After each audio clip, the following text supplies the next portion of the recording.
Now we have obtained the PID constant, we can write down the block diagram for our brush DC motor as follows.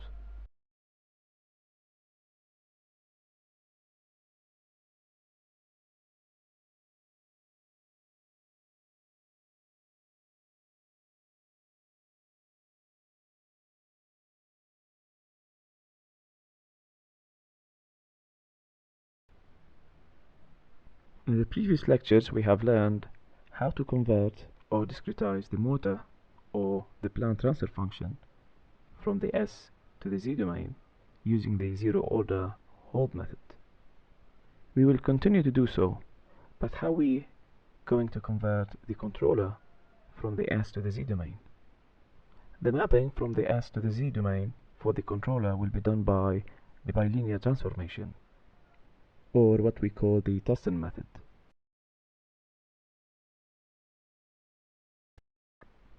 And as we have learned before, the motor transfer function in the Z domain will be obtained using the zero order method.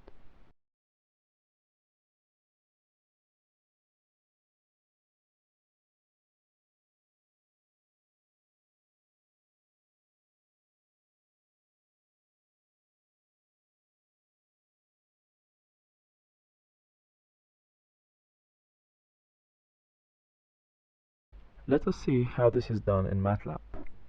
Let us first map the motor transfer function from the S to the Z domain using the zero order hold method. After mapping the DC motor transfer function to the Z domain using the zero order hold method, you can then close the loop and test the system with a step input.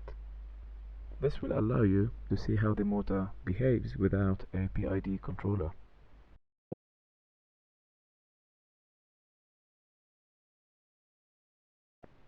Use the same PID constants obtained in the previous video in order to make up your PID in the discrete format. Please note that the numerator and the denominator in the C to DM command were reversed. If you don't do that, Matlab will flag an error because the PID transfer function is not proper.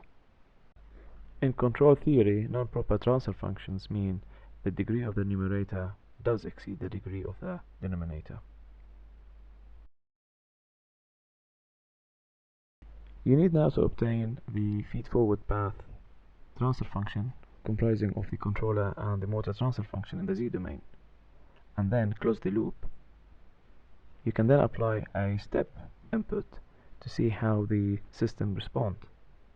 Let us see if the performance of the closed loop response with the PID compensator satisfies the design requirements. The derivative constant of the PID design in the S domain was chosen as 0.002 and was enough just to give us an overshoot of exactly 5%.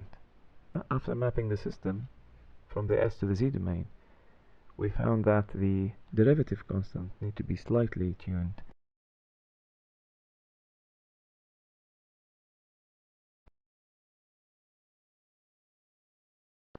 Please remember we are at our best case scenario because the sampling time was around 1 microsecond. In reality, if you make the sampling time a little bit bigger, the system will become unstable.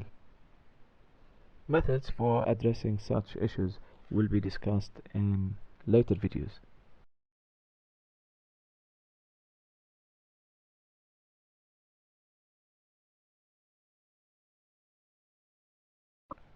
Please remember, if you change any of the initial given, then your PID controller design will change as well. For example, if you connect a gearbox or vary the load, your inertia will change, and that will change your performance as well. Another example, if you change your viscous friction value due to wear and tear or after you're doing some experimentation, this will also change your PID constants. So it's important when you design your PID controller to allow room for error and also allow enough margin to withstand the environmental effects.